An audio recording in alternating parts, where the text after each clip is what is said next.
Oops. Hey, who'd you talk to? What's going on? It is me. It's just me. It's just me. Mike Leopard King, Mike L. This is Legit Paranormal, brought to you by LegitPodcast.com. It is Sunday night. I've got lights on this side of my face, nothing on that side of my face, and I'm feeling the effects. I'm sorry, it is April 2nd, 2023, 0402-2023 for the Math Geeks. What can we do?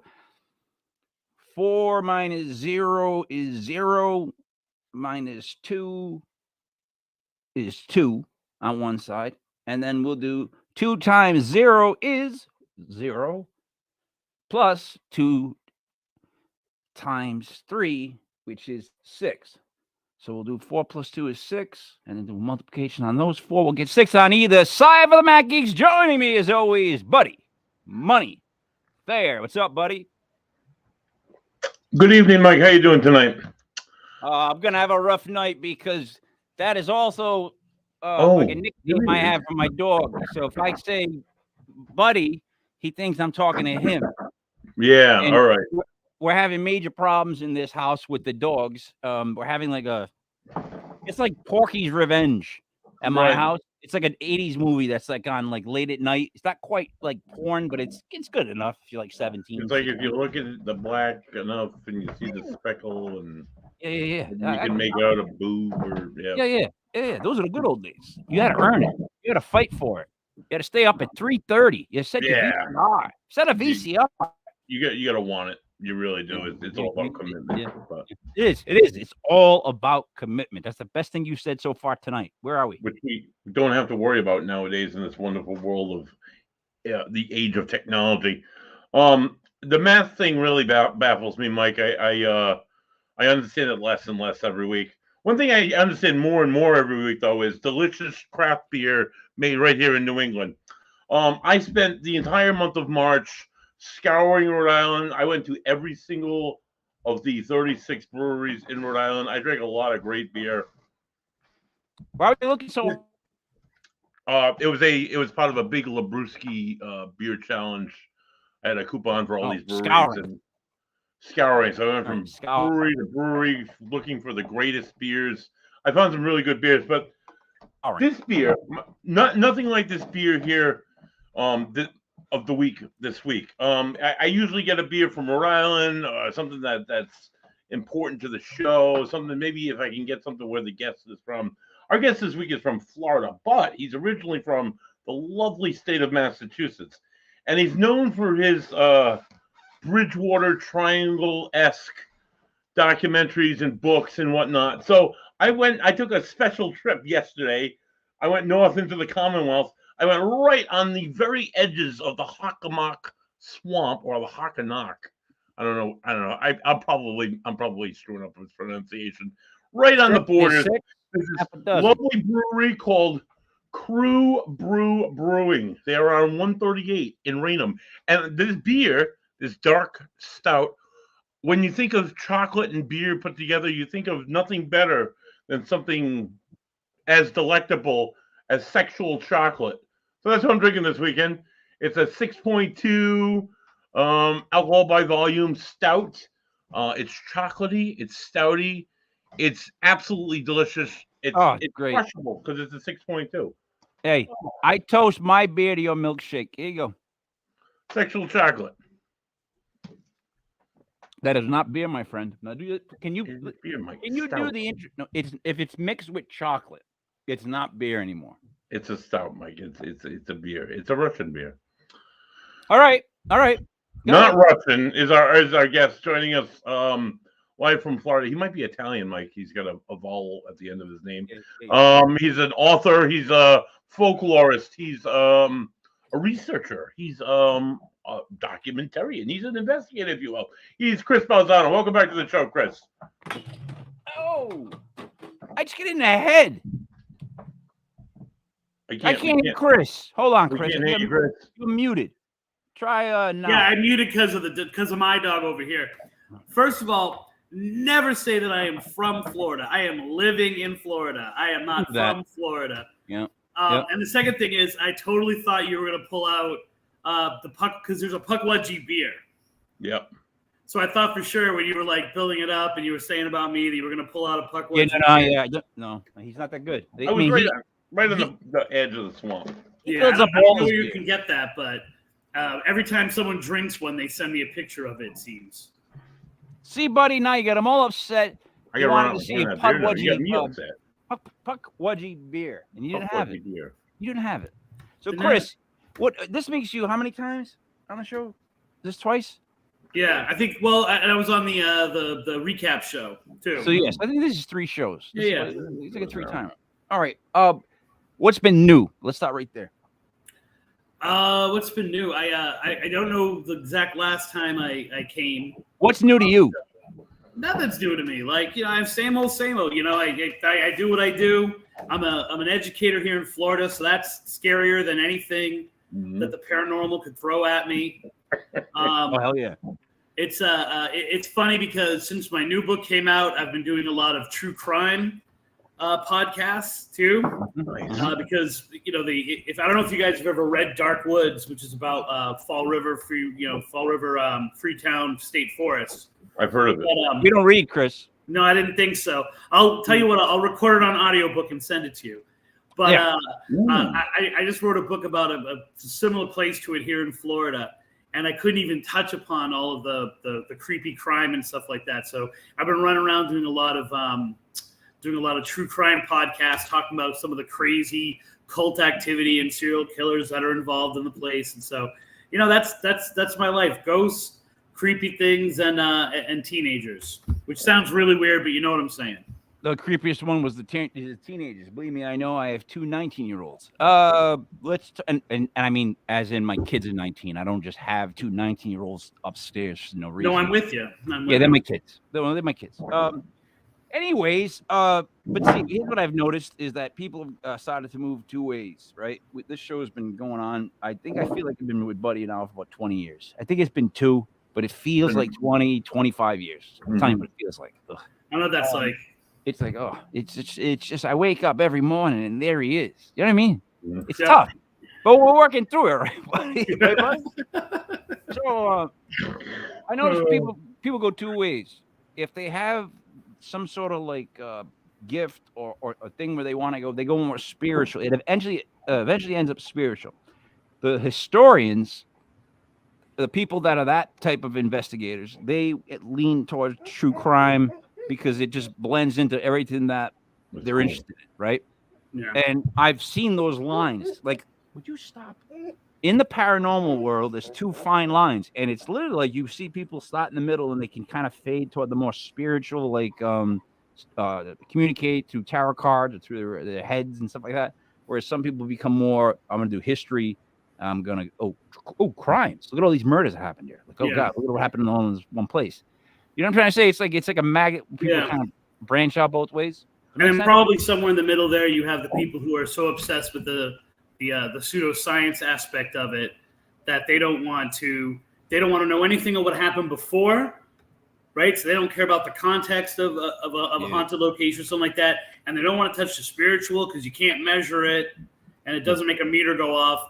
And so, there a lot of people, they find themselves somewhere between those 3 masters at some point or another during their experience. Those people in the middle sound a little boring. Like, in other words, not risk anything at all. So it's important to note that I am no longer an investigator. I'm what's known as a legend tripper. And so I could care less about evidence. And for me, it's about the story. It's about the heart of the haunting. It's about experience. And so I think I float between both of those things because so much of what is passed down has a spiritual aspect to it. I have no spirituality myself, man. I'm spiritually dead inside. Like I just can't. I wish I could believe in anything, but I don't. But you have to when you're talking about the folklore of a place, when you're talking about the history of a place and what people have said and how they spread it, the spirituality kicks into it all the time, right? So I think I kind of like have one foot in both of those places, but it's impossible for what I do, which is to track ghostly legends, to look at a place and not think of how did the true crime that happened in this location really go down, actually influence it. And I actually think I've solved a few crimes that have been open cases for a while because I'm like, hey, this kind of all makes sense. Why has no one ever talked about this aspect of it? You know, this guy was in the town at the time that this story happens. He's not part of the narrative. Maybe he kind of needs to be. You know, two things. One, spirituality is like Kramer of paranormal world. Like, in other words, it comes running into the room. People are like, oh, all right, we got to deal with you. Yeah. We don't want to really deal with you, but you know you're going to show up. You know what I'm saying? Like, in other words, everything that's paranormal, eventually there's some feeling of a spiritual thing, and people want to just stop it there and say, all right, it's done. I don't want to go, but it's still there. It's just like you can feel it. It is what it is. And would you stop, please? And you've got to understand that it's part of the picture, right? So if you, as a person, are so dead set against spirituality or the spiritual aspect of it, or the impact of psychics on the narrative of a certain place or a certain story, you're cutting yourself off because those things live there. You know, I was on a show a few weeks ago. Actually, no, it was my show, and I was talking about you were talking about the Bridgewater Triangle, and one of the great reasons some people say the Bridgewater Triangle is as crazy as it is that in the closing days of the King Philip's War, when it was the Wampanoags essentially against the Plymouth colony, and they kind of trapped the war general, and they took away the wampum belt, which was the most sacred item of the Wampanoag, and it carried like their oral history from it, and the belt disappears from history, right? They take the belt away. They say the guy is going to be okay. His name's Anawan. Mm-hmm. He's going to be okay. They actually end up killing him when they get to Plymouth, right? Mm-hmm. And the belt disappears. And over the years, people have pushed forth this narrative that the reason why the Bridgewater Triangle is so screwed up is because the wampum belt was taken. And if the wampum belt is returned, and so for years, this narrative has been going on, and I see you shaking your head. And one of the ideas is like, oh, well, Charles Robinson, who wrote New England Ghost Files, talks about this in his book. And the fact of the matter is, not only did he never talk about it in that book, he talked about it in a different book. It's an obscure news article in the 1990s where a psychic says she's in communication with the spirits of the Bridgewater Triangle, and the spirits have said the wampum belt needs to be returned. Oh, and for the past 30 years, the story, that whole like aspect, that whole kind of mythology of the belt being like one of the driving forces of the triangle comes from a psychic. So if you don't understand that they're out there doing that kind of thing, and you don't understand that kind of stuff happens, you're turning a blind eye to a huge aspect of the paranormal world. So I don't like that at all. It's just it seems like you're setting a fire and you're just like and just letting it burn. It's absolutely ridiculous. I'm sorry, but second of all, they're completely ignoring. They're just completely ignoring the fact that the Native Americans, the Wampanoags themselves, found the area to be spiritual before the white man, before the colonists came to this country. So I don't know, just people just not doing their homework. Two things. One, these same people believe in sports curses. You know what I'm saying? That's basically what that is. I know that's a weird comparison, but if you're into sports, you know what I'm saying? It's a sports curse. Like, oh, yeah, it's a curse. They ain't got to win this. And so-and-so walked off the field and said, hey, I'm wearing the white shoes. Secondly, like, Chris, as a fellow Italian, buddy, what are you drinking? Drink it up. As a fellow Italian, you review all facts. You review all angles. You make sure of all evidence that is known. And then you get the lime. All right, but scratch out the lime part, bring it back to those three. Yeah, that's why you want to know the history. That's why you want to know if there's a spiritual angle. You're going to take every single piece, I would think, of info you can get from people and then just kind of curve it and make it all kind of like keep contouring it down, rubbing out the fat of it until you mold it into what makes sense, right? But you'd want to hear it, I would think, at least first once. Like, you got to be open to every bit of evidence, I would think, from angles.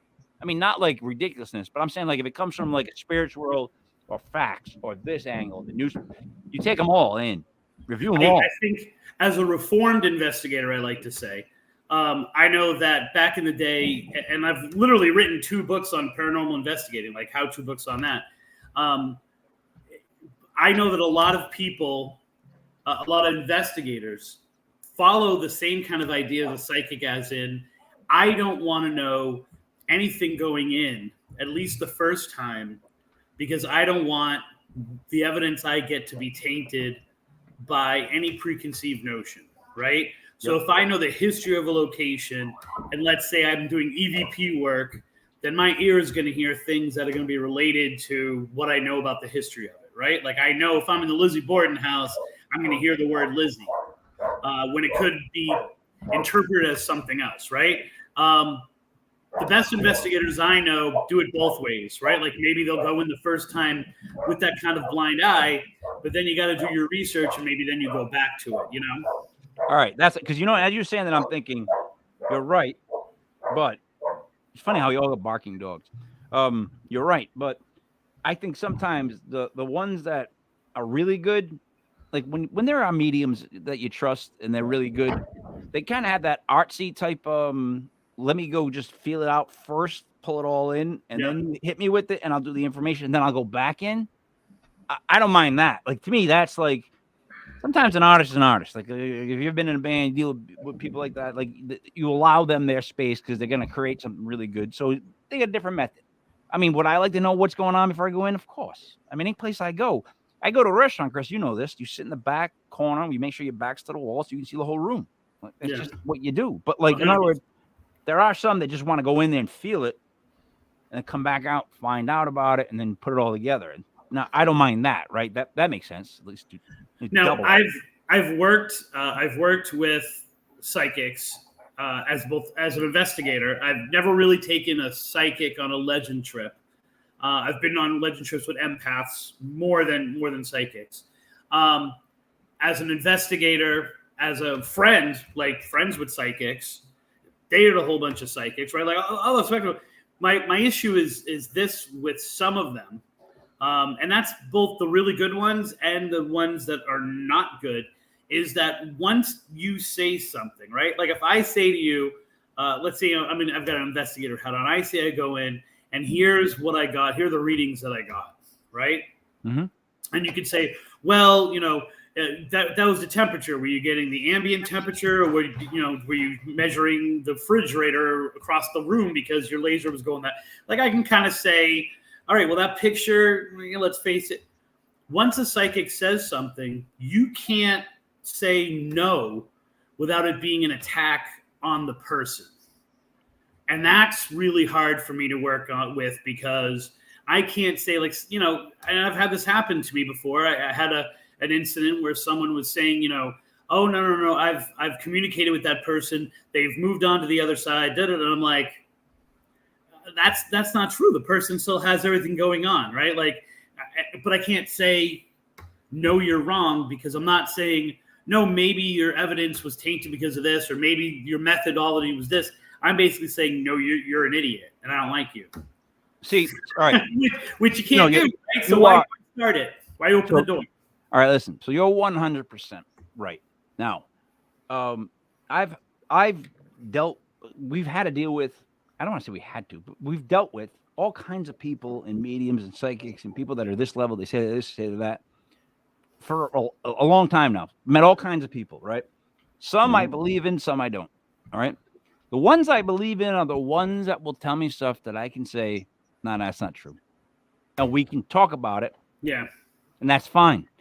The ones that if they tell me something and I say, nah, that's not true, and they're offended or whatever, then I have no need for. Because I realize immediately that if I can't criticize you, what good is this? Like, well, you're not gonna speak gospel. Like, you're not speaking gospel to me. So let's make a distinction. And I've actually bet, like, buddy, I know I'm gonna get into the Block Island stuff we got going on, but like Roxanne Jasparo, she's somebody that is like myself. We are very like I don't want to say dominant, but we're ahead of stuff. We're on top of stuff. But I actually have like even my wife. I took my wife and daughter to meet her. She's got like she's a medium that in other words, like can say stuff and I can say stuff back and she doesn't care that I just told her no, that's not right. She rolls with it. Like, I like that. Like someone that can tell me stuff that I'm like, holy shit. But at the same time, I can break their balls, or like, there's like they kind of like just give them a little push. Yeah, I've never met that psychic. Yeah, no, that's why. That could partly be me saying like, I don't want to disagree with what you're saying because you're saying it, and I don't want to make a personal attack. So it might be more of me trying to be polite about it, but I've never met a psychic that I feel comfortable with saying you are wrong on what you're getting. All right, so check me out. But see, the last name I just gave you was Jasparo. That's a very Italian name. Ugh. I'm telling you, Italians don't mind insults. Guys, I'm watching WrestleMania all weekend long because that's all I can do. I have a dog that's upstairs that's 5 years old. She's in heat. Every dog in the neighborhood wants to come to my house and fight all my dogs, right? She's just like, she's emitting this, like, I'm in heat. I can say this word and I can't get banned because it's the truth. Right now, she's a bitch. Female dog in heat. And she's a bitch. And she's causing all this commotion around my house. And then my male dog. Bitches often do, Mike. What's that? Yes, they do. Bitches often do. Bitches, they do. Female dog is in heat. The male dog, though, I keep getting trapped with them because, again, I'm the only one that can handle this freaking guy that I picked up, Chris, because his first owner, the guy bought him and gave him back immediately. And I was like, why would he give him back? So I got the call, went to see him, and when his puppy arms were like this long, I'm like, oh, shit. He's going to be big. He is 145 pounds. His head's bigger than mine. Or no, knock it off. He's been. Oh, here he is. This is him. So he's had good nights. He's had bad nights. This is Kobe Bo Bear. So Kobe. First name Kobe. You hear that? First name Kobe. Kobe. Name Bo. Last name Bear. And he's been 2 nights now smashing doors with his head, trying to get to the bitch, my dog Faith. And it's been really hard. Like, stop it. And by the way, his bark, because he is what's called a Mastiff Lab, is one of the deepest, loudest barks there is in dogs. No, for real. And he gets really hyper like he is now. And I feel bad. The dog hasn't slept since. Shut up! What am I doing? What am I gonna do? All right. So he hasn't slept since Friday. Neither have I. It's been like when I had the twins. Like I had a baby, she had a baby. Like I was always on call. Every 3 hours I'm up. They're preemies. He's been that hard to deal with. No one else can hold him physically back but myself. Dude, 145 pounds in dog weight is like what in men's strength? Like what, 250? Mm-hmm. Yeah. No, I mean real. Like their strength. Because I'm not joking, dude. He pulled me when I wasn't looking. And I was like, holy shit, what am I going to slide? I'm like, fuck you, come here. I'm sorry. I'm like, come here. That's how strong he's like the urges. He just laid right down. I wish I could move the camera. Dog. You guys follow this for a second? Kobe boo! Look, just collapse. Little big dope. All right. I'm sorry. Anyways, no. All right. But that's what I've enjoyed about certain people that I've been working with. And I realized that the people that I end up working with are the ones that, I don't know. It's almost like can take a joke. Does that make any sense? No, like, with that's almost like a key part in people, right?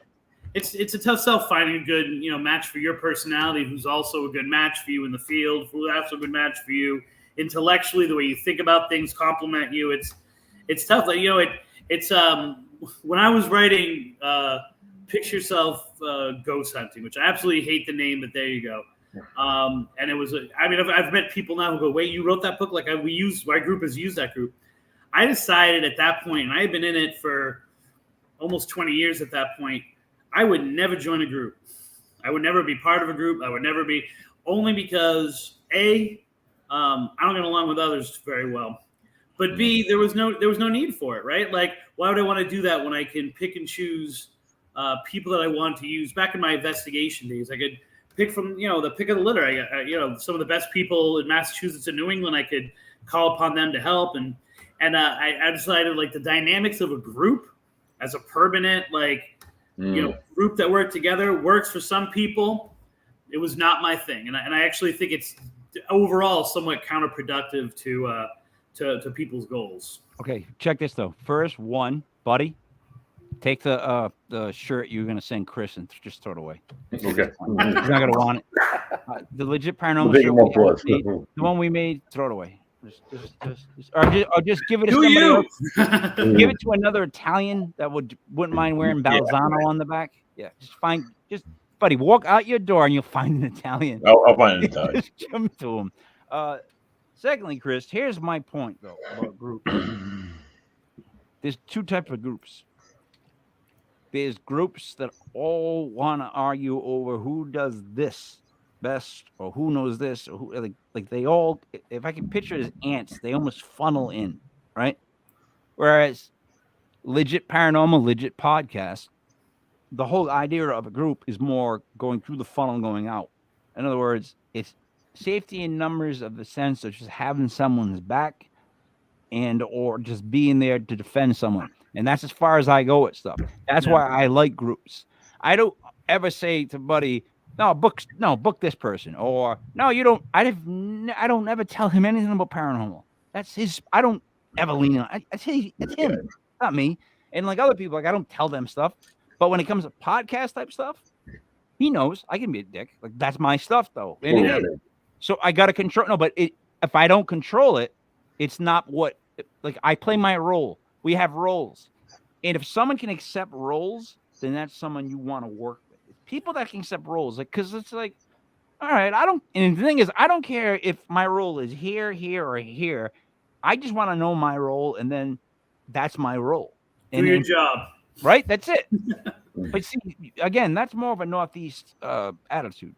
Yeah, I mean, but I had the best of it because I could just say, you know what, I want to work with this person on this case, or you know what, this person's in that area, or I know this person has a specialty. They got a lot of knowledge in this area. I want to bring them along in it, or I really want to take advantage of this guy's tech knowledge.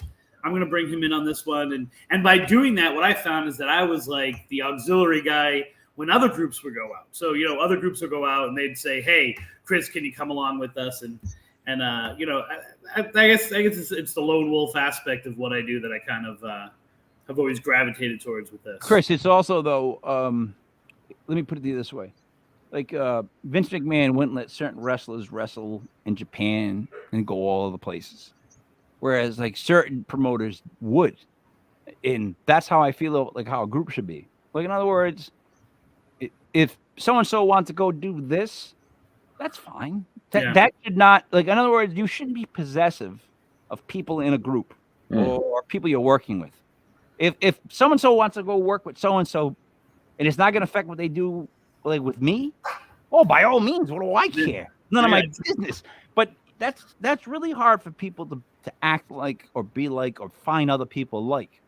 So we're really right now talking about, like, a group and how to, in this paranormal world, how to navigate yourself, because you can get caught up with arguing with people. You can get caught up with like just drama. Yeah, it's just like, I mean, the one thing we've handled ourselves well with as far as drama, me and buddy, is we've just said no or yes and been like, and then that's it. And then the conversation ends, right? We just stand there and there's a dead silence, awkward silence. We walk away. That's how you handle drama. There's only in one way, right? You just immediately come up to it, talk to it, walk away from it. It's like my dog upstairs. I don't want to say what it was. You know the word it is. But like, see, again, I feel like I'm recruiting Chris, but I'm not. What I'm saying is my favorite part of a group, and I guess this comes from 12 years of being in a band with 5 other guys, is there's a safety in numbers sort of aspect of it. There's I'll have your back, you get my back. Don't step in my lane. I'm gonna step in your lane. Let's see what we can do. Yeah, that's like the greatest feeling in the world. Like, like in other words, if you're running track and there's a bunch of tracks, it's like, buddy, you stay in there. I'll stay in here. Let's run as fast as we can. You stay in that lane. I stay in this lane. Let's keep going. Like, I think you've really just dealt with a lot of crummy people. How about that? I feel like I think it's the exact opposite. I think I've worked with some of the best people in the field, and especially in writing that particular book, I was exposed to some really crappy people. My favorite title, because this. And keep in mind, when I wrote that book and when I was doing that was the height of the post Ghost Hunters thing. And so groups were modeling themselves after that. I mean, the dynamic itself might have changed. I don't give a shit because I don't do it. But he was, my favorite title, because everyone had to have a title, right? And so my favorite was skeptic in training. He was a like, how are you a freaking skeptic in training? Do you walk around going like, I don't believe? Was that good? I don't believe that. Am I doing good? Am I like, how are you a fucking skeptic in training? Like that person might be working for the government, because that's like a war. I was gonna say, right? Like that's like a war on terror. It's like a war on a word, like a it's why I love what I do now, which is I don't have to worry about the equipment, and I'm not accountable to anything, and I'm not, I am, I guess, to some degree accountable to my audience, right? For both my show and for my books. And for the people who follow my Tripping on Legends journey, right? I'm accountable to them. I'm them out in the field because they can't get to that place. And I'm sharing the story, and then I'm bringing the location to them. So I have the benefit of being able to, even today, like say, who do I want to work with? And I happen to have a really good co-host right now for the show. And she's who I love going out with, and I love doing these things with, because she understands what we're doing. She understands how we're doing it. I've had other people who, it's funny. I was talking to a librarian up near Daytona, not anywhere near Daytona. I'm just telling you. Joke. I'm just saying Daytona because that's where you're near. It's like an hour from Daytona. This is gonna be a joke. All right, go ahead. And she's a librarian, and she's like, I really want to share all this information. I've got all this good information, and I'd love to go out with you when you come up and check out. It's a story of the Ormond Witch, right? The Ormond Beach Witch. And I'm like, okay, but then there's that part of my mind going like, I don't like going out with other people. Like I like the dynamic of the two of us going out doing what we do, but I have to leave it open because maybe this changes the aspect of things. Maybe this changes what's going on. So I'm gonna take her along because I think that she's got a lot of interesting information and she's really into it, and so maybe there's a little bit of a trade-off there. But I'm not against going out with more than one person. But I've had more experiences doing the legend tripping the way that I do it than I did as decades as an investigator. All right, check me out, Chris. So I feel like I've known you for a while because I've watched a lot of your podcasts. Thank you. I've seen I literally have seen hours of your podcast. Now, I like to think I'm approachable, right? Like I'm normal. I'm a normal person. But I say this with all sincerity. And now, this has nothing to do with physical looks. You look nothing like this person. But you are the Patrice O'Neill of paranormal. I swear to you, what that means is. Why Patrice never made it big is because he never wanted to deal with selling out or doing stuff that he didn't want to do. He didn't want to. He just did what he wanted. He ended up on like Tough Crowd with Colin Quinn. He would just say what he wanted to say. Like Patrice O'Neill was like loved by comedians, loved by other comedians because he would hold court when he would talk to people, right? But he wasn't. He didn't want to really deal with all that other stuff. He didn't want to bow down to that. He would never do any of that. He just wanted to be him. That's kind of who you are. Like you're the Patrice O'Neill of paranormal. Like I respect that. I understand that. I can see how others don't understand it, but I understand it. Does that make sense? Yeah, and it's taken a while to get to that place. Like, so my last book, it took me a really long time in terms of how writing a book like this.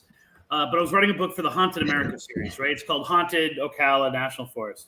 And I was doing research, all this stuff like that. And I, about halfway through, about 4 or 5 months into writing it, and one of the things that really started to aggravate me, really started to piss me off, was the idea that so many ghost books, and I'm talking like 90% of paranormal books that are like about a regional place, right?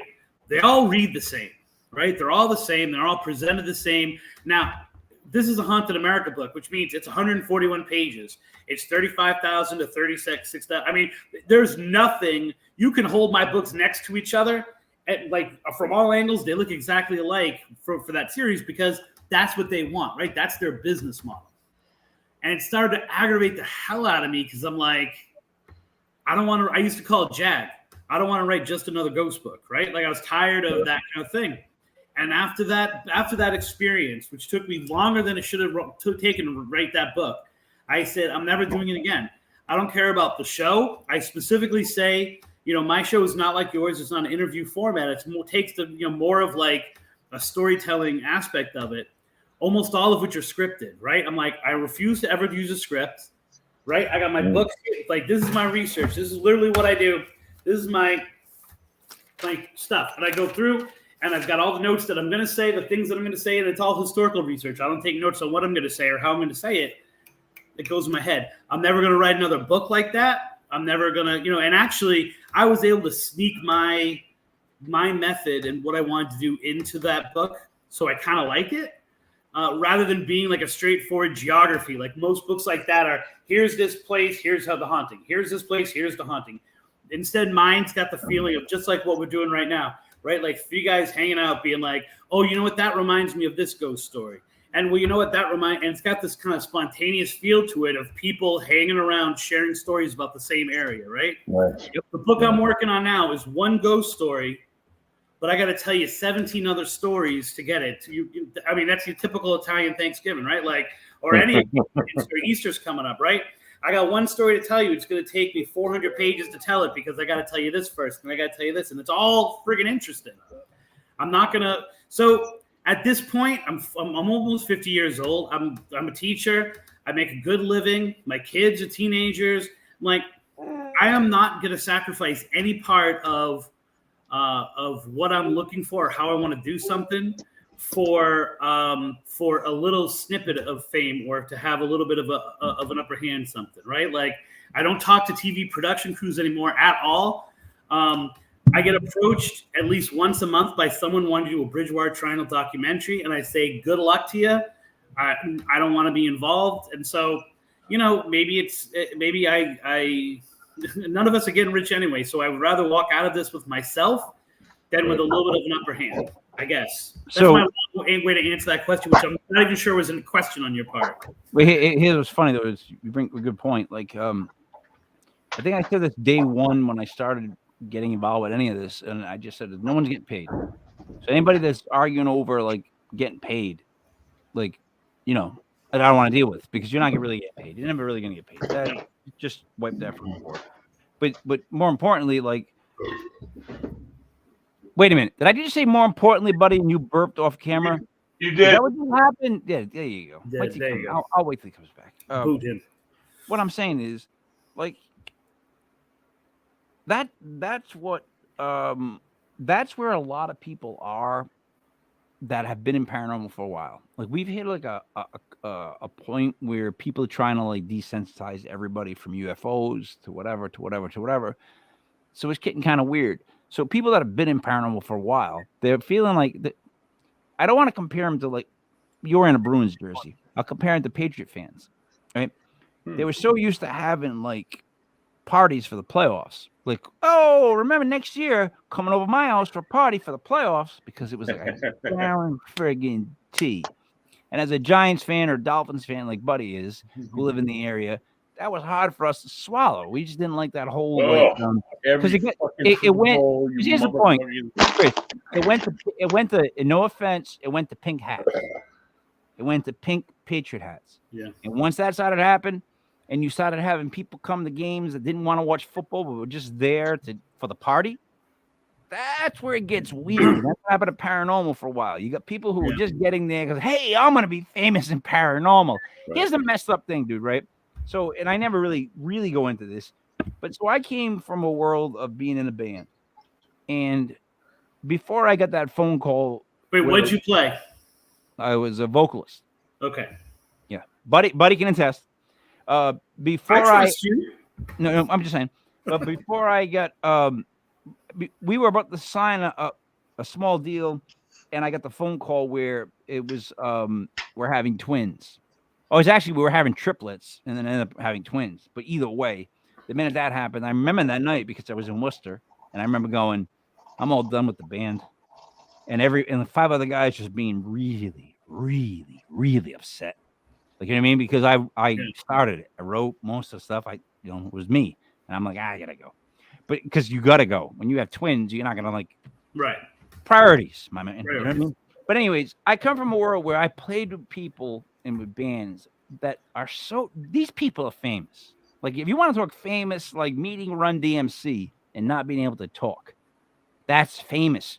They're famous, right? You know what I'm trying to say to you? Dimebag Darrell got to smoke a joint. You got the Dimebag Darrell. No offense. I mean, it's legal now. Back then, it wasn't technically legal, but I don't give a shit. Anyways, you have to do that with them from Pantera. Like these are people that are famous. Now, I come to the paranormal thing, right? This starts going. We do paracons, right, buddy? We start doing all this stuff. And I meet certain people where other people are like, oh, my God, I'm like, what are you freaking out for? Like, they're like, oh, my God, they're like, they were on the Ghost Hunters once. Oh, it's some ridiculous thing. And I'm like, so they're famous? Like, what the frig is famous now? Like, my God, Leonard Skinner was famous. Like they were famous. That's famous. Like, come on, paranormal famous is a different type of famous. So people got to kind of cool their jets with that. Like they don't. You got to look at the outside world. With you, and I think that there's another part of this, which I happen to be talking about with someone today because we were discussing Lauren Coleman. Fill me in on who that is. Who is that? Lauren Coleman is. For the longest time, he was the cryptozoologist, right? He's the guy with the museum up in Maine, right? Like, I mean, if you saw his face, you would probably know because he used to be the talking head for anything that had to do with Bigfoot, especially, right? Like he's the person. Have you ever heard of the Dover Demon? He's the person who named the Dover Demon. He's the person who named the Bridgewater Triangle. Like he was on the front lines and was the man when it came to not only cryptids, but also things like connections, like the name game, like, things like this. And at some point, as the field evolved and more people came in, he was pushed more to the back for the people who learned from him, right? And so the people who were influenced by Lauren Coleman, who were younger, who were more camera, sexy, it stopped being about the person who's the most authoritative, and it started to be about who can present the message best for the audience, right? Yep. And Lauren Coleman's an intelligent guy and extremely articulate. Yep. But the people who were taking his information and doing something with it started to get more credit than he was getting. And that's not an attack on that generation of people. It was just the way that it went. And so he became, in my opinion, he kind of became soured on things and kind of started to get this attitude of, well, how come that they're doing things? Like, why are they getting what I should be getting and stuff like that? And he's just an example because he's probably, the one I think of when I think of this. But I can tell you from the New England, especially, being a New England guy, the New England investigators that I know who were on the front lines in the late 90s, mid-late 90s, 2000s, who are now the ones that are not the go-to people for these kinds of things, especially locations that they helped put on the map. It's not so much anymore. I don't think anyone thinks they're going to get famous anymore. I think it's much more a case of a lot of people that grew up when I was growing up with the paranormal and putting it out there are like, well, why is this kid getting more recognition than me? Okay. And I think it taints them. I think it makes them not. It gets inside your head. And I've had to work being someone who, unless you know to put my name, Balzano, next to the word pudgewudgie, you're not going to find my name attached to that, right? Like, you're not going to find my name attached to a lot of the things that I helped push forward in the paranormal. And as a folklorist, I don't give a shit, right? I'm just amazed to sit back and watch the story change. All right. But if I was that aggressive person you were saying I'm not, I would be out there, with a Mr. Pudgewudgie t-shirt or something like that, All right. But two things. One, people still do want to be famous. So don't ever forget. Don't ever take that out of the equation. I know people that's their main I'm goal. with you. I'm with you. So I'm gonna bring this back to music because it's the best way I can compare this. We were established for long enough where we had bands come out that were inspired by us. Okay, this is true. I actually am really good friends, and I did a sports podcast for a long time with Matt. Never left, but he finally did. M1. He specifically told me one day that he's starting a band like ours, and he did, and he was never apologetic about the fact that that's what he did. Yeah. Now, did it aggravate us at the time? Our band? Oh yeah, he knows that. Like it's just like someone's coming up and they're doing your stuff and they're presenting it in a different way, and they're willing to go like I compare it's the Martin Lawrence story, the Dave Chappelle story about Martin Lawrence. Once they get an actor, it was like once he gets a black actor to wear a dress, that's like the broken rule. Like in other words, they always seem to want to put them in dresses. Like it's like a knockdown. So Dave Chappelle's like, I ain't never doing that. And that's kind of a hard stance that we took as a band. We're not doing these certain things. And then they did. And I wasn't ever jealous of their success. That's not a thing that I am. I don't get jealous of people's success because I think success is relative to what you consider it. I think what I was angry about was sometimes the blatant rip-offs or isn't that what I said? Isn't it exactly what I said? Like in music, it's even worse too when you can hear your own sound in something and go, ooh, right? So there was a little always me and him like this, but then it was like we were like this once we got talking about it because he's honest at least. Like he was honest about it. He was like, yeah, that's what we started with. And we did our own thing. They went more like so if I know people don't like this music for some reason right now, it's like a thing. But so when rap rock started, that whole before when Rage Against the Machine was just in its very first Killing in the Name of, and I got my nose broken for the second time at a club that shouldn't have been slam dancing, but I still did anyways. When that started, and even in Japanese websites, we're listed as I think the first Northeast band credited with the heavier side of it because there was a band called Shooty's Groove. Wow. That was that they had two vocalist rappers, but they were more like Cypress Hill funk, and they were incredible MCs. Like you saw them live back in the heyday, they were incredible. But heavy, it was us because of there was Times Expired. I'm not gonna knock that. Times Expired before us, but they didn't. We had in other words, we were two guys that were trying to rap with a DJ who was scratch and do samples, who had a friend that we grew up with that started playing guitar, and then met somebody who played bass. Next thing you know, we put an ad out for a real drummer, and we stopped playing shows, and we're horrible. It's like a good year. I mean, we didn't even know we needed amps. I mean, we were one of the worst. I think we were one of the worst bands that ever played. We were sport. A lot of us were just athletes who moved over to music, and then all of a sudden, after a year of taking it, that's why I believe on taking it on the chin. It's a good thing. Like getting peppered up, it prepares you for stuff. We got to a point where there's one main club in Rhode Island, Babyhead. You've heard of it. It was back in the day, Babyhead, during Live, the video, I alone love you. The bass player is wearing a Babyhead t-shirt. So that was the club in Providence. We could not get in. They did not like us. Here's why they didn't like us. So me and the other vocalists would go to bars where all the local musicians would be, a.k.a. jerkies. And we would be so drunk on Jaeger that we would run around telling people to raise roof, gotta do it. We were just jerks. We liked to make jokes and have fun, and they didn't like that. We were like this new thing that came on the scene that was like rap rock, because I was literally inspired by, and what's funny is we actually got a review where someone called us, if Motley Crue raped the Fat Boys. And I love that because you know why? That's literally where I come from. That's my two. I love old school rap where it was just drums. But then I like 80s type metal where you can say whatever you want about what the person looks like on stage. Just turn the cameras to the girls' reactions in the crowd. They're doing their job. That's what they're out there to do. There was a performance and a rap thing, and we wanted to put it together, and we did it. And you know what? We couldn't get into Babyhead for a full year. And then what we did was we went to the living room, this place that had like rats, but it was our home. I love that place. It was underage kids could drink. Buddy? Yes.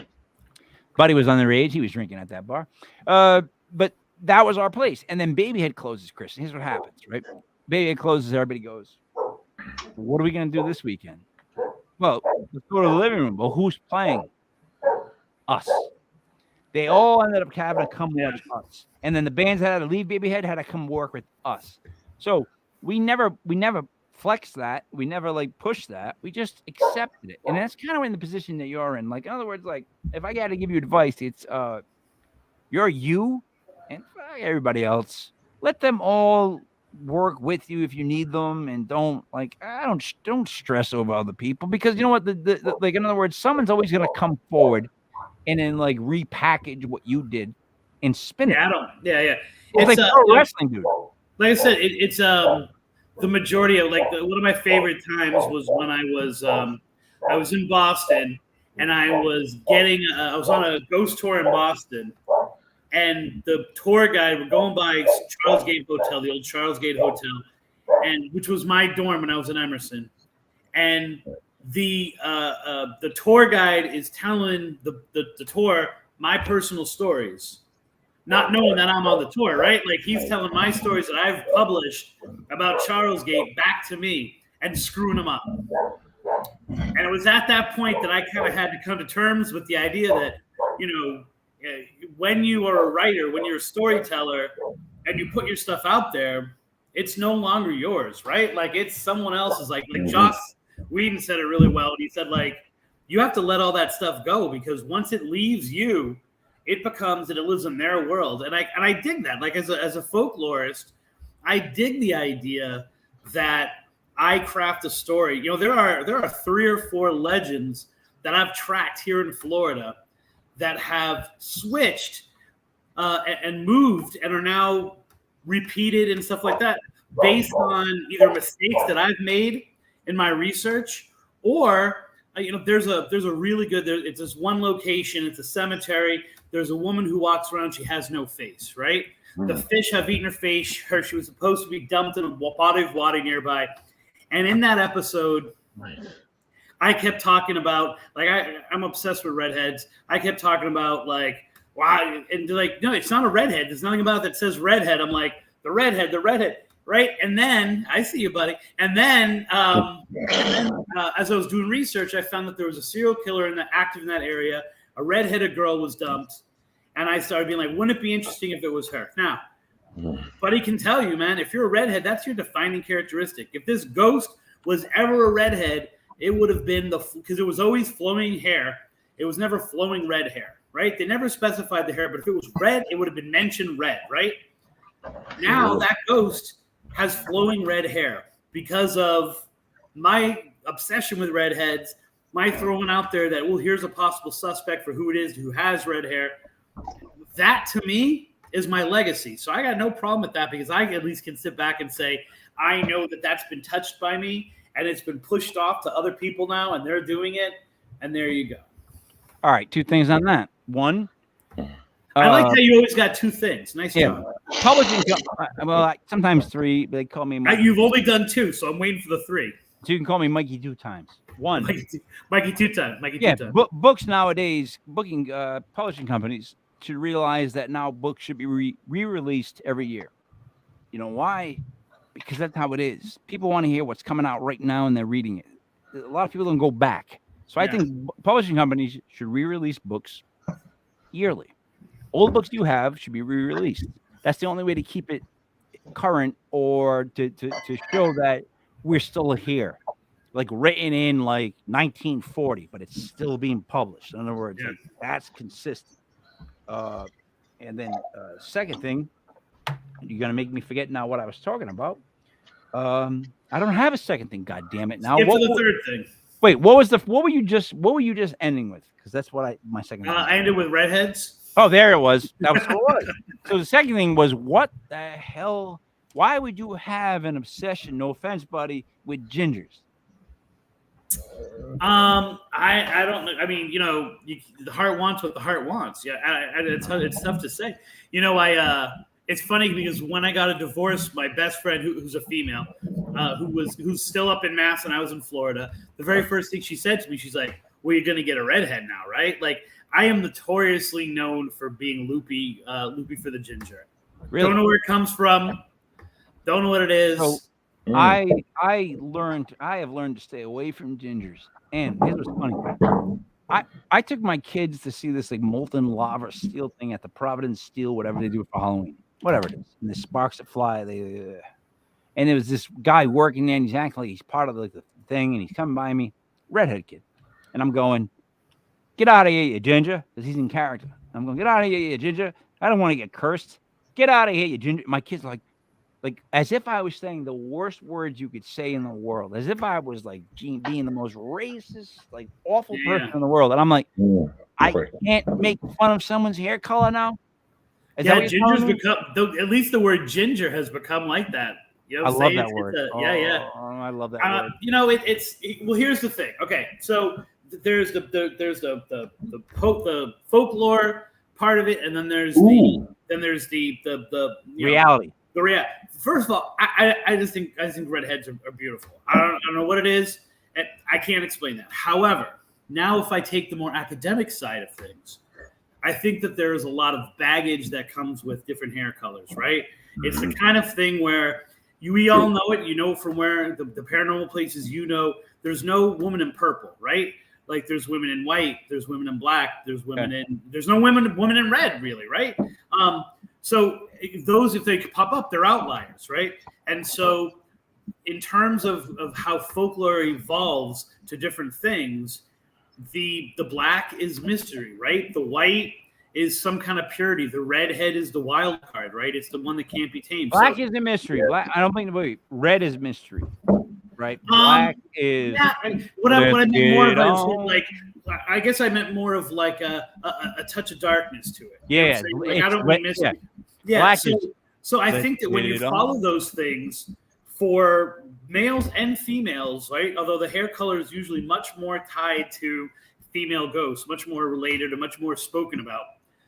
What color they're wearing, what color their hair is supposed to be part of the story, right? And so you don't have, the beautiful female phantom hitchhiker with mousy brown hair. It just doesn't work that way because there's nothing emotionally or motifly, if I can invent the word, connected with mousy brown. You think you just created a word, you think, but you also said mousy brown, which I'm pretty sure Buddy's never heard. I've never heard. That's wait, I can't take credit for that. That's total a phrase, mouse brown. I've never heard. Buddy, mouse brown. Maybe once in 43 years I've heard it. Maybe. Really? Yeah. And you're like what, 53? So that's what you right. So yeah, I think it's where motify. I think that's a new one though. Well, I'm working on morphology with my students in school, where the idea of like putting word parts together to form new words, and I'm like, you can totally invent your own words if they make sense. Oh yeah. Well, I'm the Paratalian now. There you go. I just created that word. I literally did. I'm gonna use that word. Fuck, you know what? And I actually, if you type in paratalian.com, it takes you to legitpodcast.com. Because why not? It flows off the tongue. There's worse things to be branded as, right? Look at Mousy Brown hair. Says it right here. Mousy Brown. I just typed in Mousy B and Mousy Brown, and Mousy Brown hair came up. So must be a Floridian thing, dude. I'm old. I'm 47, so you're not much older than you. I'm older than you. Okay. I'm older than you. I got a few years on Buddy though, at least. So. Yeah. I still got my gingers. Yeah. Doesn't matter though. I'm gonna be alive till I'm like 117. I'm that guy that's gonna have every ailment in the world, but be alive to be like 117 and complaining about it. That's just what God wants me to do. He wants me to see how long I can sit here and watch like MacGyver and Matlock DVDs until I fall asleep. I think that's what God's plan is for me. If I'm being honest. If I'm being honest though, Chris, I have had within the last year in the last year and a half, I've had some really crazy paranormal experiences that I didn't want to have. Like when I got in this, I didn't want to touch it. I don't want to know about it. I didn't want it to touch me, right? But as time's going by, things have happened. I just don't tell anybody, and I still don't tell anybody, right? But it takes a toll out of you. Like there's a lot of weird things that happen that you can chalk up to coincidences, and some stuff happens, and you're like, what the frig is going on? But let me ask you this. Do you get a weird feeling as somebody that's involved in all this that like something's coming that's going to be a very pivotal moment that is going to turn a lot of stuff? Like, I feel like things have been like percolating to a point where I don't know if it's going to be good or bad, but something's going to happen with all of this. No, Bud, you shake your head, but all this is going to happen with the people that are on TV and publicizing all this crap. Well, I think first of all, Think of first of all that the bubble burst, right? Like in the last year, like all those shows have been canceled, right? I mean, they've been canceled, and I follow this only because there's so much on my feed. But like the guys from Ghost Adventures are all nipping at each other and coming out and stuff like that. Most of these shows have been canceled. Shows like Holzer Files and Destination Truth and. So I think that what happens is that that's a reflection not of the value of any of that stuff. It's the reflection of, like I don't like that to watch those kind of shows anymore. Like it's the audience's thing of it. It's and I think people look at that and they want to make a comment on it, and then it's like, yeah, but the same thing for scripted dramas. Like there's some really good TV shows that came out and they've all been canceled that were real shows, right? Yeah. In terms of the field changing, I mean, you guys both know it because you've been in it for a long time. It just cycles through different things, right? Like different things become popular, different things fade in, they fade out. UFOs come in for a little bit and they're popular and they come out, right? Ghostly themes, knowing, and once again, I'm talking about what I know and what I do. People don't talk about demons as much anymore. They use words like elementals, right? And things like that, like things come out of public. When was the last time you heard of a friggin' rod out in the field, right? Like no one talks about rods anymore. People don't talk about shadow men. They talk about shadow men with hats, right? Like these things come, they go, they have their little time on the stage, they go off, and then they come back around again, right? Like so. And it's just like all those end of the world cults. They all thought that the world was going to end because they're looking around saying this shit, all this stuff is shit. Because you've been in it too long, man. Like if you're looking out there and you're taking the paranormal so seriously that you're seeing that it's just getting worse and worse and worse. To me, you're not changing your perspective, right?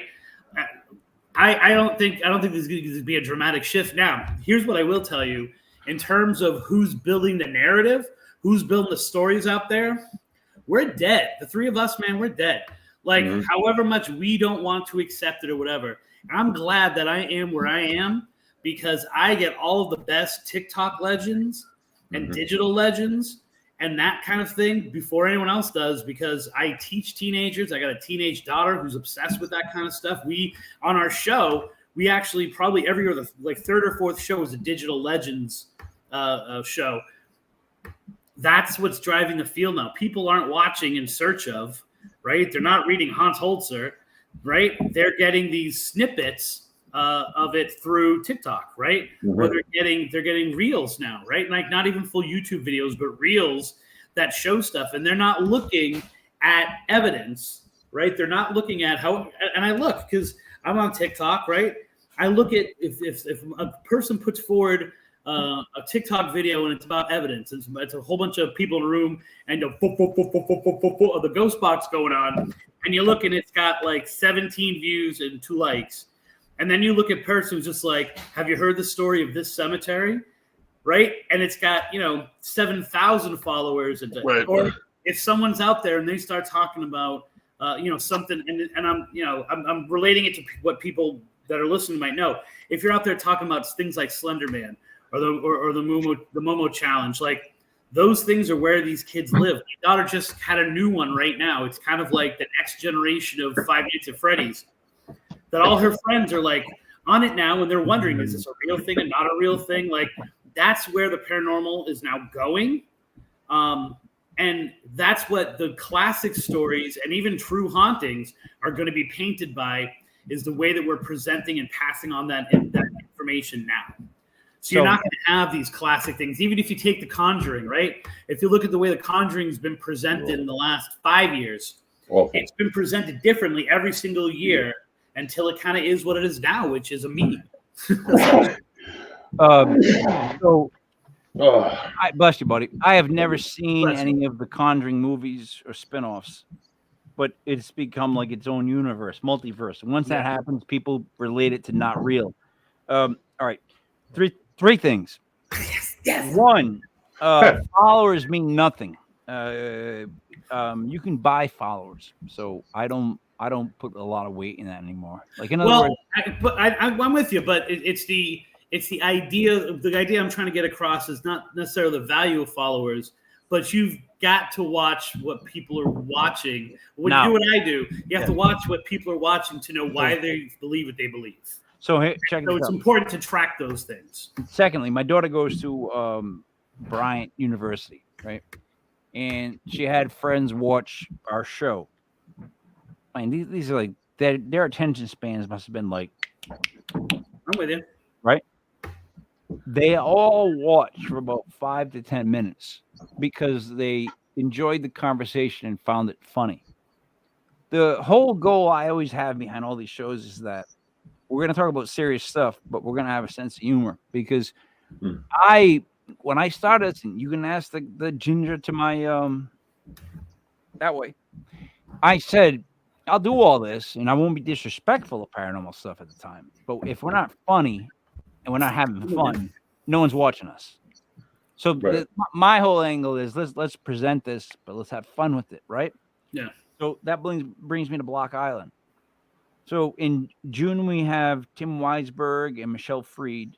July, your boy Tim, right? Yep. July is Matt Warner. In August is Chris DeCesare, the ghost boy of Genosea. Either way, they had 3-night events, Friday, Saturday, Sunday, 3-day events. And it's on an island, right? And there's drinking, and there's a beach.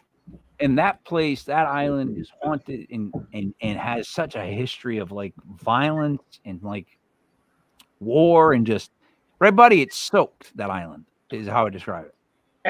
And violence and war and just everyday people just living their lives there. And Michelle's been trying to get me up for that. So listen, but I can't afford to travel. That's where we got lucky. So we got lucky with the fact that we found people that can get to the ferry. I'll get them over to the island, and we're good. So what we wanted to do was all right. So I didn't want to do a podcast that was like, so tell me, Chris, what happened next when you saw the ghost? Because I've seen those, and God help us. Like, if that's a podcast, I ain't watching it. And secondly, I've been to Paracons, and I'm not walking into a bingo hall looking like I'm at a bazaar back in 4th grade buying arts and crafts with my mom. Because that's what I feel like at these Paracons. And I said that once up on stage, I offended a lot of people. And I got to be honest, after I really thought on that and looked back on that, I really, really want to say I'm not sorry at all. Not at all. Because that's how it is. So Block Island, we're going to do more of a meet the person and the people bar atmosphere. The Saturday, all kinds of weird events like Ghost Hunt, the tour. Like Michelle Freed's going to be doing, she can do remote viewing, like just different every time. But the whole goal is to bring it so where it's more of just the VIP party. You know what I mean? Yeah. The Paracon part of it is like, what's the point? I ain't doing that. I don't want to walk around in a room and stare at people. It's just an awkward feeling. Let's drink. Why are we not drinking and having fun the whole time on a beach? So you know what? If that's your desire, you've obviously never gotten drunk with Tim Weisberg before. Well, you know what though, I will 100% agree with that. But on the same token, Tim Weisberg has never gotten drunk with me. There you go. So we're gonna have one hell of a time, right? So now, buddy, do you know the exact dates Can you pull them up? June. I don't have them up at this moment. Thanks, buddy. Thanks for going. You know it's June. Like, I'm glad you knew the month. Thank you. You had one job.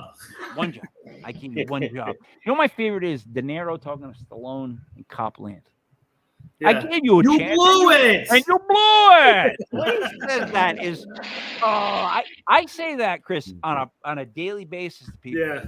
And they don't understand what I'm talking about. I say that quite often. That's one of my go-to lines, especially right? with my students. They have no idea what I'm talking about. Right? If you give them a shot and you go, I gave you a shot, and you got to go, blow it, because he. Are you ready? Blow it.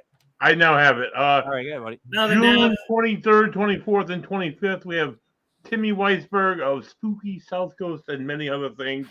Michelle Fried will join him on July the 21st, 22nd, and 23rd. Maddie Warner from the Warner Paranormal Explorers.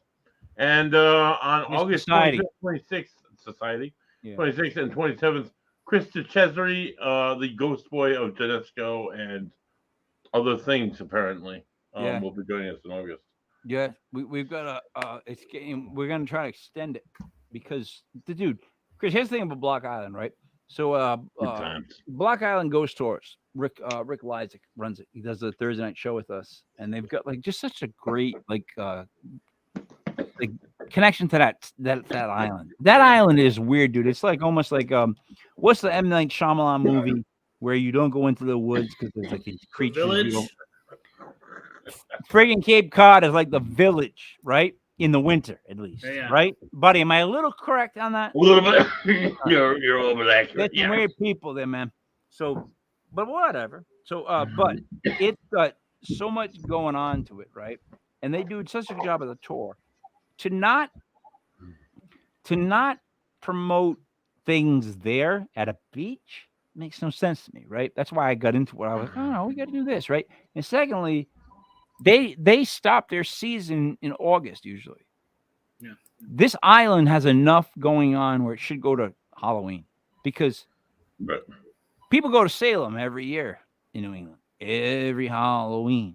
When they love to go someplace different for a day, well, Block Island. Because why? First of all, it's an island, and it's creepy at night when you stay over and you realize, God damn it, I'm on an island. I can't get off.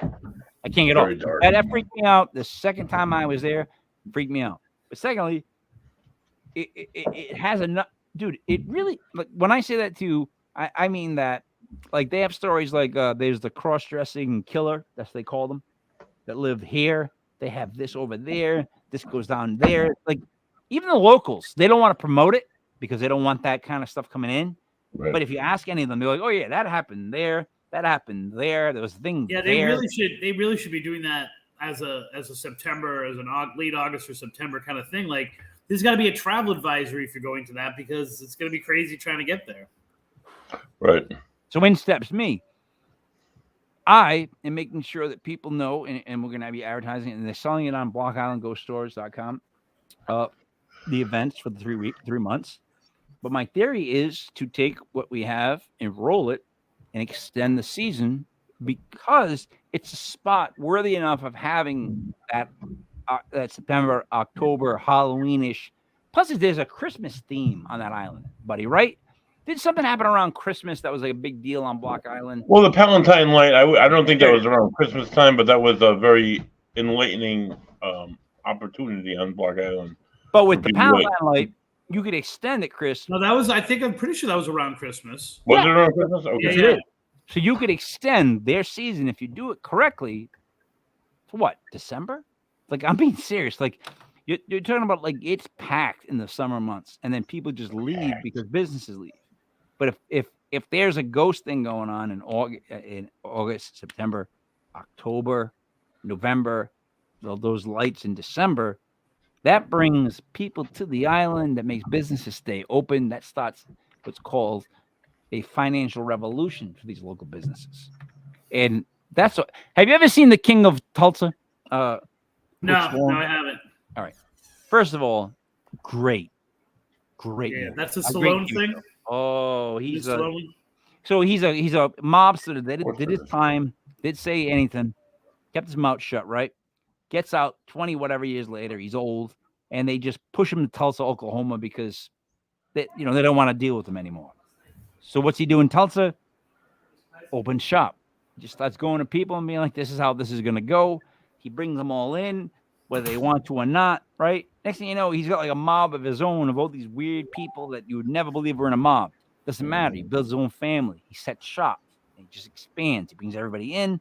At first, they think that he's taking them over, which he is.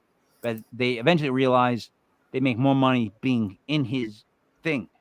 So on Block Island, I don't want any money. I just want everything to work.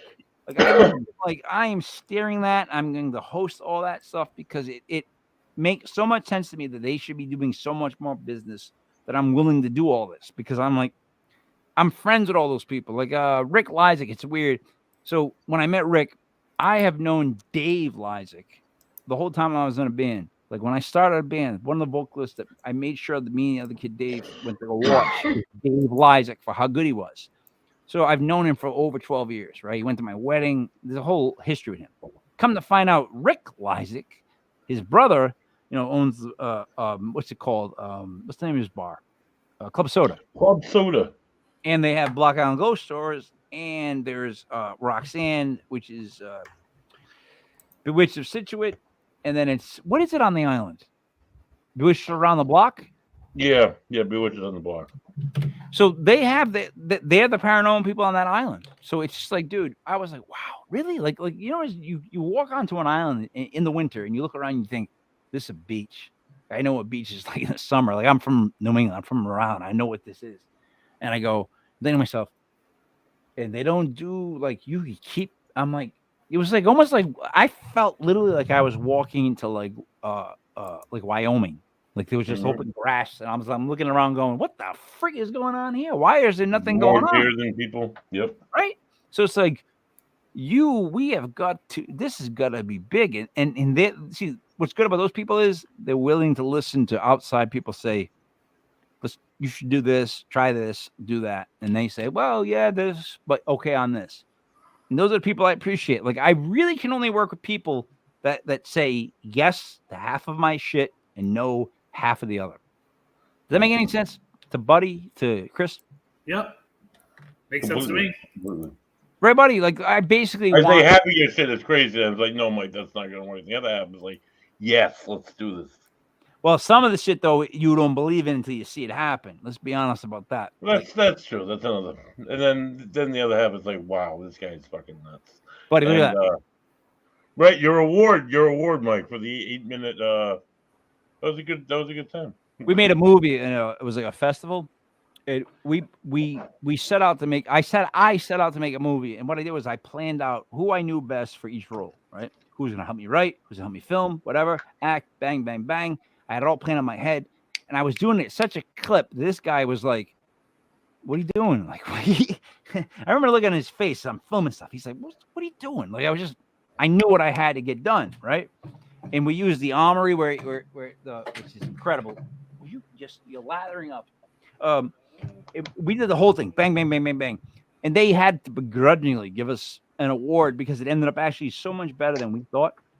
We had no idea. Chris, do you know when you do something like there's that rare time you do something, you're like, holy shit, that was actually better than me. Like, you rarely involved in anything that succeeds. So, but what I'm saying, that's my point. I guess that's my point. Like, in other words, upon watching it when it was done, because like here's the thing, right? From doing this podcast, I didn't realize I know how to edit. I know how to do sound now. Like the musical background, all that stuff. So as I got all the footage, I'm just like late at night. I just got, let's be honest, I got drunk, I got really high, and I just put it all together. I'm like, keep going. I know how to do all this stuff now. And when we're done, I'm like, oh no. Like I actually was like, oh no, this is actually pretty good. Like I didn't want it to be good because I don't want to have a dog in the fight because it's kind of a contest, quote unquote. Yeah. But not really. But so anyways, I was like, because like I would rather have a bad film, a funny film, like that was my goal. But they gave us a ridiculous like topic and we rolled with it. And then I'm like, after watching, I'm going, oh no, this is good. I'm like, what do we do? Because this is gonna stink. And then they gave us best use of a line, dialogue, best use of dialogue. Which, how is that not best writing? Like, I don't understand why they wouldn't just say best writing, leave it at that. We'd be happy. We'd walk away from the whole thing, but it got ugly. We got best use of a dialogue line. Isn't that bizarre? That is New England thing. I'm sure you deserved it though. I'm sure your line was amazing. No, it was the line they gave us. We just had fun with it. Like, we over abused it. They're like, you got to use this name, this line. I get it. And we're like, all right, you want us? What was the line? It was, I have a question for you. I have a question for you. Yeah. So what I thought you were going to say the line was, I got 2 points. Oh no, I always have 2 points. You know why? Because like you, like when I talk to people, I write notes. Yeah. The whole time, because I want to figure out what I'm thinking and write it down and make sure of it. I'm one of those people that takes notes nonstop. That's a lost art. That is a lost art. The taking notes to keep track of what's going on and what you're saying. Because what's weird is, and Genius Kev once said this to me. If I go back through all my notebooks of notes, I have over 2 years of notes on paranormal guests and what I wrote down and the conversations we had and the weird things that came up. And you know how books are written, Chris. Take stuff like that, you put it together, you spin it in the laundry dryer, it comes out as a book. Yeah, it's that easy. Yeah. Actually, I have actually written a book. I have a book on Amazon, and I never talk about it. I have. Yeah, I will say that, like, I know that I was test driving a lot of my stories for like one of the new books I'm working on as part of my show, and then those notes became that. So like I have to take notes. And my notes on just this random thing, that random thing, eventually they come back around and they make it into it. And I, one of the books I'm working on now is almost exclusively written from the notes that I took from all the initial research. You know what I'm saying? And then every chapter's got a bibliography into itself, right? Onto itself.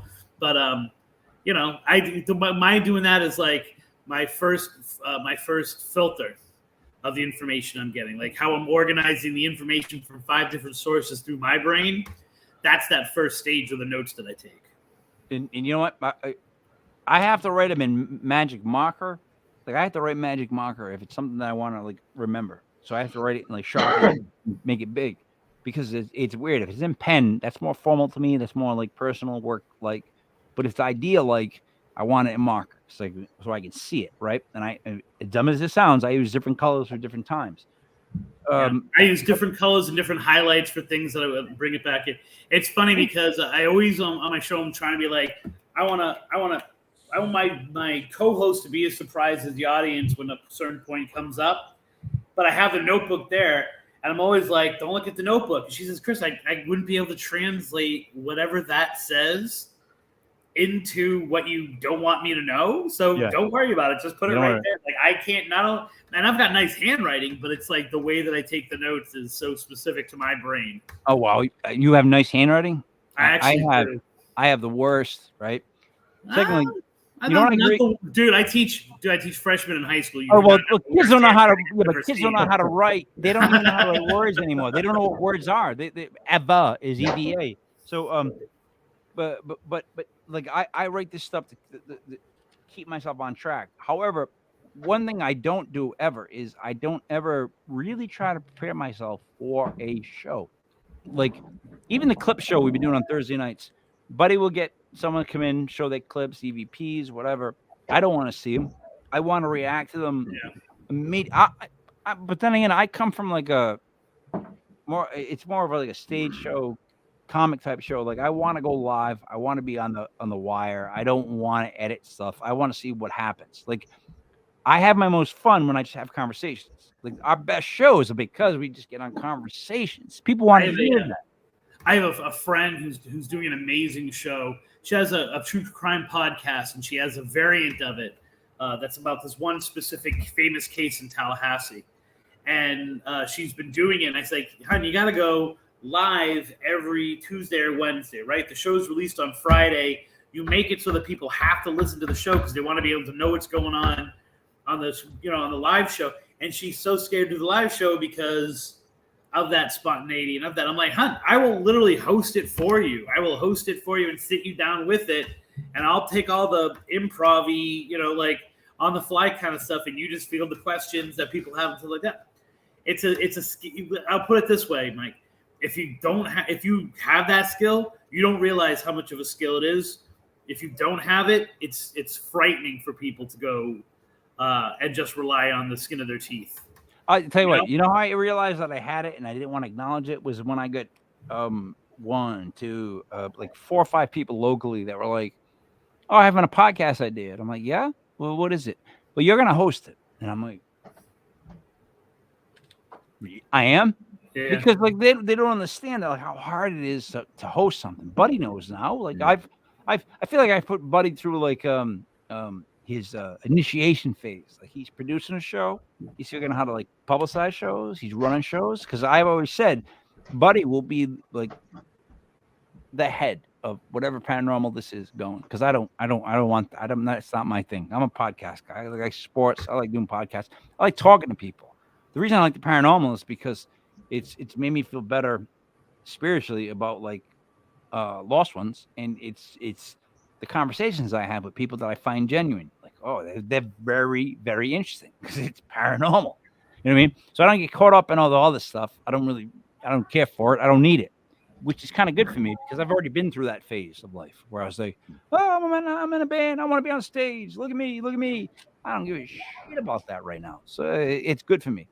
But I'll tell you what, it is refreshing when you talk to people that understand, like, right now what the problem is, it's all about more packaging than it is about the substance. And that's a problem. And that relates to not wanting to know the history of a place.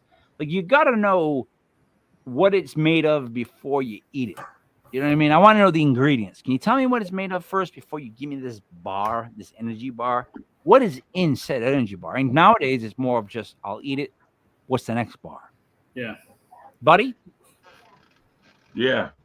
Yeah, other than Yeah, it seems very automatic because it's on TV or it's publicized. It makes it, I don't know. It's not better. If anything, it's more nauseating because it's just the same old shit, just reproduced for the next thing. I don't know. As an investigator, it's refreshing to hear somebody else that thinks that, as you do, Chris. So it's just. Well, you know, there's this place called Silver Springs, Florida, right? And it was Disney before Disney. It was the first glass bottom boats, right? This location is so beautiful. Creature from the Black Lagoon was filmed there. Some of the Tarzan TV shows were filmed there. What do you call it? You'll remember this. Tom Cruise was one of his first movies, Legend. All the water stuff was shot there, right? And so I'm tracking the legends. I go there, and when I actually talk to the people, everyone says, I've never heard of any of these legends, but let me tell you a story of what happened to me, right? So the place has genuinely got a lot of weird shit going on. But I can track the stories of why these ghost lights and this ghost boat are seen on this one little section of the water. I can track it through generations. And it's a reflection of whatever was popular at the time, right? Like, it's a Romeo and Juliet story with a guy who was a settler from Florida, plantation owner. The next generation, they literally in that park open up what they called Seminole Village. And so there was this huge shift towards the Native Americans of the area and the Seminoles. And bam, those two lovers go from being two Caucasian people to two Native Americans, right? Then so I'm able to track like 4 different generations, same haunting, same basic story. The characters and the situation change slightly based on what is popular at the time. So if you don't know what's popular at the time, if you don't know what's going on in that town, in that location at that time, you don't know how it gets formed, right? You don't know the thing of it. And the good other part of that is that for those people who like the paranormal, you got the paranormal right there. And for those people who love the history, you can draw people who love history into it as well. Because now I'm telling you the history of Silver Springs as much as I am telling you the story of the ghosts. Right. You know what, too? It's like it's what gets hyped up at the moment. It's if you understand how information is being spread or being more in effect like ingested, you understand more of how to deliver it. Yeah. So on one of the clip shows, I actually showed everybody what's the most popular paranormal clips right now, whether it was TikTok or whatever, whatever. And they're so boring and so weird. And they're like, "Why are you showing us this?" I'm like, "Because I want you to see what the majority of people are watching when they type in paranormal. Like this is what they're watching. Like that anchor that washed up on the shore of Japan. It was perfectly the circle. All it was an anchor, and it was in the middle of the beach, and there was like no like movement in front of it, so everybody was freaked out how it got there. But in reality, if the waves actually carried it in, which they do come far and tide, it would just leave it there and it wouldn't leave a mark because the waves don't like drag it; they carry it. So it was just like we're the dumbest things, man. Like, and you realize that's what's being ingested. So it's like, it's yeah. I remember. But I think this was before it might have been like right before I moved down to Florida, maybe right after. And my students got a hold of the idea that this is the stuff that I'm into, and they asked me whether I carried around a shotgun with salt in it. And I had no idea what the hell they were talking, because I hadn't even really heard of Supernatural at that point, right? Like the TV show. But that's how their brains were twisted, right? Like because they assumed if you're out there and you're looking for ghosts, you got to have a shotgun with salt in it because that's what makes them go away, right? Like that's how you defeat a ghost, right? Rock salt, right? Once again, hits on an old tradition, right? Like the idea of salt and its relationship to spirits and the paranormal. Throw in a little, Dean and right? I did. But we got a war going on. I didn't know rock salt was good. I didn't know rock salt was good against ghosts. No, neither did I until I watched Supernatural and I understood what they were talking about. I just learned it right now from you. Yeah, there's a whole book, much like Buffy, right? There's a whole book on paranormal ideas that have been twisted, and they teach college courses in it, twisted and formed by the TV show Supernatural, right?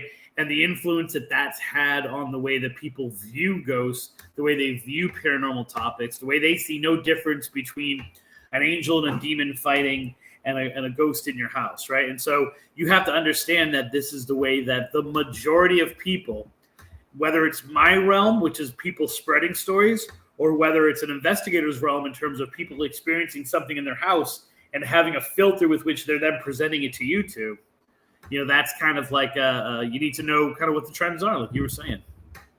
You need to know what they are, and you need to be comfortable with the fact that you are not doing them. Literally, that's at least where I'm at in my life. I waited till you put it down, buddy. I waited till you took the crack pipe, or was that cocaine or heroin? That was heroin, Mike. Yeah, it was. I'm part of the crisis here in New England.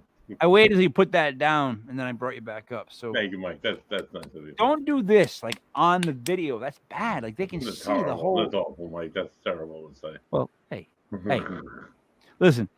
I always say that if I ever found out I had like a month to live, you're a doctor, Chris. You tell me, Mike, you have 1 month to live. I'm gonna try every drug, everything I can get my hands on. I'm gonna have a month of like I don't give a flying. You know what I mean? Like I'm just gonna I'm gonna be that guy that goes to Stop and Shop still, goes over to the grapes. He goes, pluck, and just stare at all the wives that with the white females that get angry at me. What? I'm eating grapes. As a kid, I always thought as an Italian, grapes are free. My nana would eat grapes at like the market. I would eat grapes. Same thing with peanuts, Chris. Get a peanut out of the peanut thing, crack it open, eat it. That was kind of free. When was the last time I saw a peanut bin? But remember that though? You remember? Yeah. The store right next to me had they used to have the little things. You'd open up the thing and the stuff would come out. Yeah, the candy and stuff but also the nuts and stuff like the store next to me just kind of went old school and installed one. So I used to, dude. You know what? It was not frowned upon to eat grapes back in the day. Like now, I get looked at like I'm like the worst person that ever lived. That I ate a grape right from the grape things. Like I'm still eating my grape.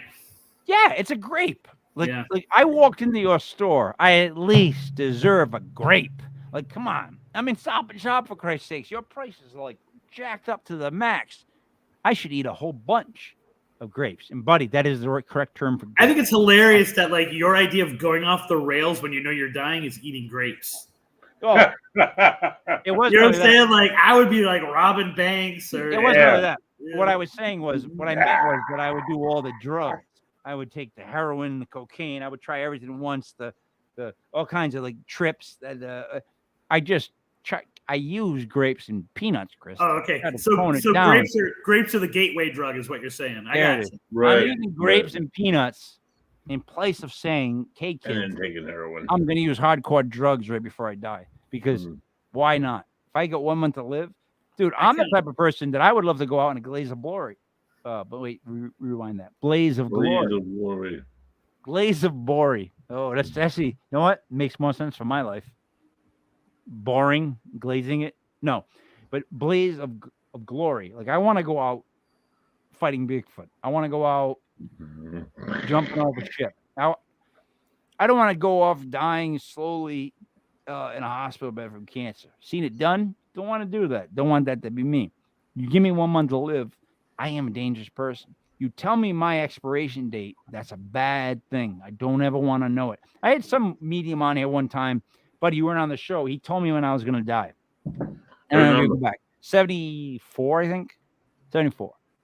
And when he told me that, I was like, that's a bad thing to tell me. Because now you're telling me that I can go do whatever I want to go do. 74?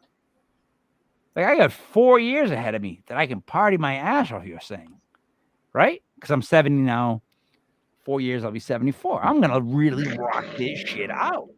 I thought I know, but you thought earlier you said you were going to live to 114. So I think you're safe with the 74. Yeah, that's right. What if I actually, you know what? You're right. What if I make it to 115? No one wants me at 115 because I'm already cranky now. 47, so it's okay, brother. I'm already cranky now, dude. I'm already cranky now. I you know what I mean? My mornings are like, just don't talk to me. People like don't talk to me. It's a thing. Like people know not to talk to me because I don't talk to them. Buddy, what would you like to say in all your how are the loons?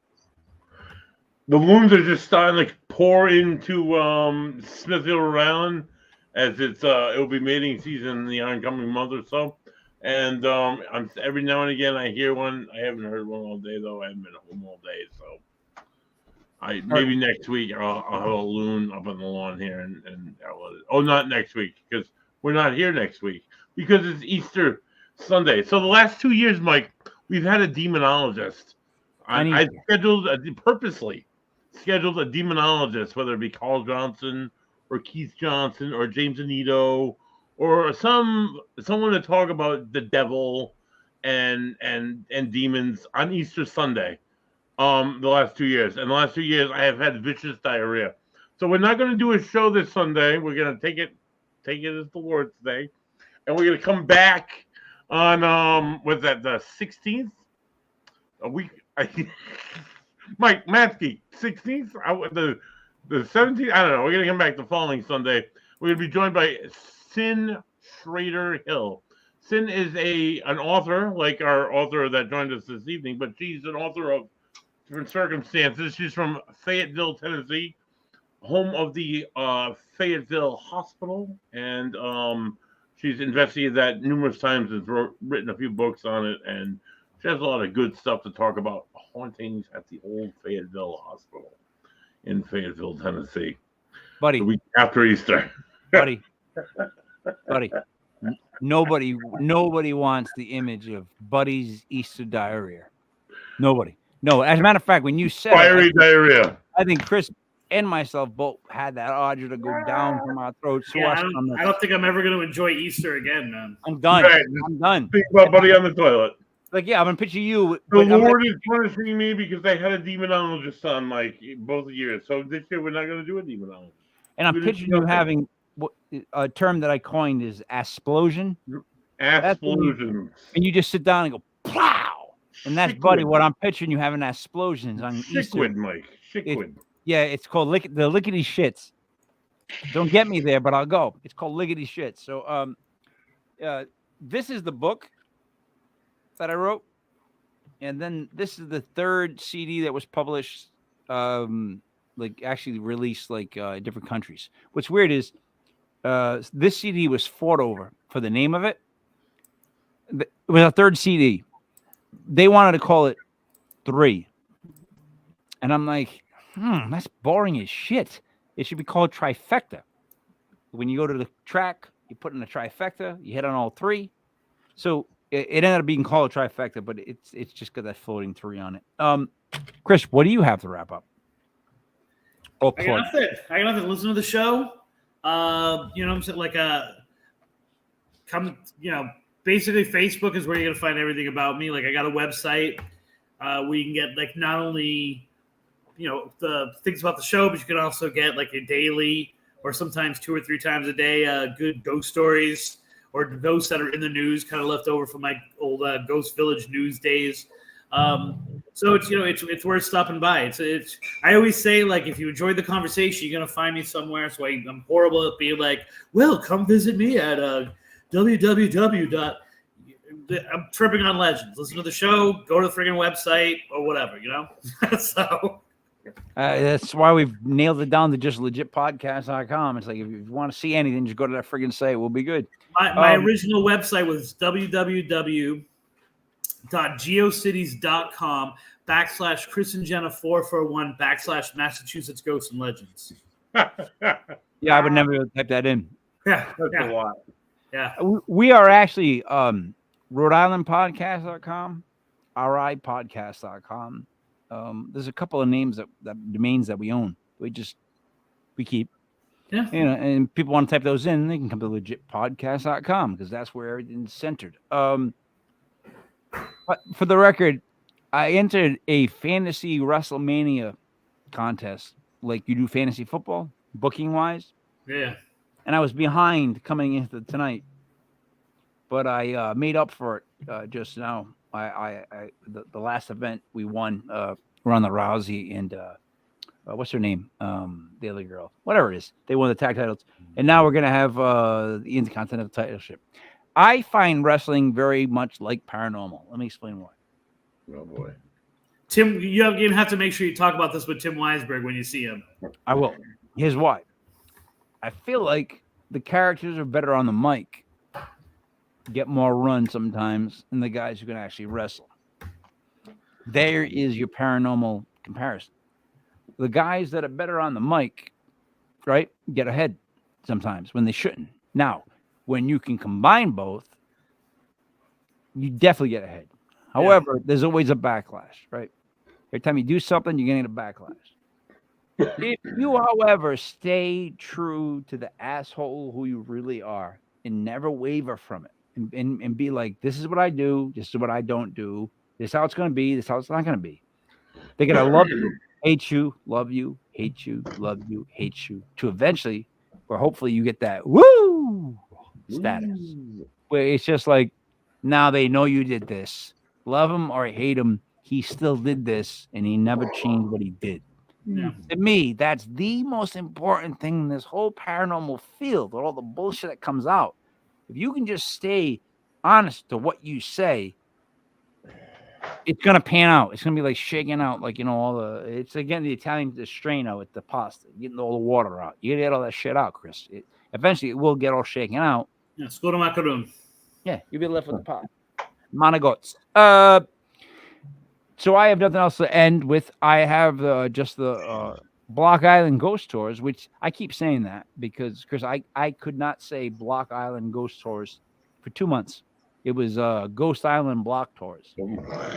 It's one of those my. No, I'm with you. There are certain words that are crucial to what I do, and in the paranormal, I just can't say them. So I understand your black hole on that. I thought the word quiche was squash. Yeah, that's I was 16. Reading it, I would read the word quiche, and in my head, I thought squash. Why? Now, I got the redheaded hitchhiker, and I have to call him the redheaded hitchhiker all the time because I can't say the word. I'm waiting for my daughter to shout it out. I can't say the word phantom. What about the ginger-headed? The ginger-haired walker. Yeah. What state was it in? Right on the Connecticut Massachusetts line. Ooh. The gingerhead masshole. The gingerhead masshole. There's his new name, right? He's on the road. He's difficult. He's causing problems. We can at least say the ginger of 44. How about that? You can say that. I'm saying gingerhead masshole. Okay, go ahead. I know what that means for Rhode Island people. If you don't tell your kids what it's like in Massachusetts on the highway, they're not ready for it. And I told my kids to be ready. The evil, they will not give you a lane. You have to fight for every inch you get. And they're like, "What, Dad? You're acting like it's a movie." I'm like, "No, it's not." But he's stretching out. I'm like, "No, it's really like that. It's a symphony, though. If you're into it, it is. You're right. But it's a symphony of aggressiveness. You've got to move. You it's can't slow down and slide in. It's not it's not one of the lightheads. So, all right, guys, have a wonderful night. Wait, let me wrap it up for you, Chris. Okay, go ahead, wrap me up. 4, Christopher Balzano. 4, Buddy. 3 symbols, money. There it is. Me, Michael King Michael. This was Legit Paranormal, brought to you by LegitPodcast.com. Tomorrow night we have. Actually, it's a surprise tomorrow night. So tune in at 8:05. You can go to our website, legitpodcast.com. I just want to remind Buddy this. I found this in my mom's stuff. It says Holy Water, Lady of Lourdes. And then my mom had to make sure that the country was France, so that I knew. So this is apparently a holy water from there. It was given to me by my Aunt Dottie. Now, everybody has one aunt that runs the whole show. That was my Aunt Dottie. Nice. So I don't know what this stuff does, but I'm going to drink it. So thank you for tuning in. We will see you again next Sunday. We